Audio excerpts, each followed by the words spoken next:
denunciar spam no Gmail.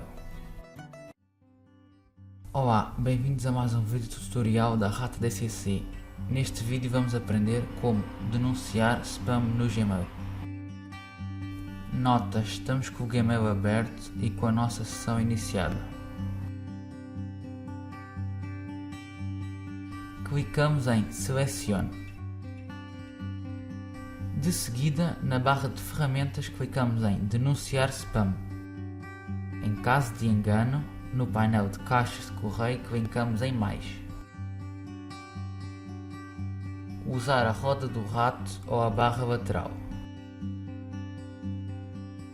Clicamos em Spam. Selecionamos a mensagem pretendida clicando em Selecione. De seguida, clicamos em Não é Spam. Espero que tenham gostado. Se tiverem dúvidas, digam nos comentários. Para mais vídeos sobre o Gmail ou outros programas, vejam o nosso canal. Obrigado.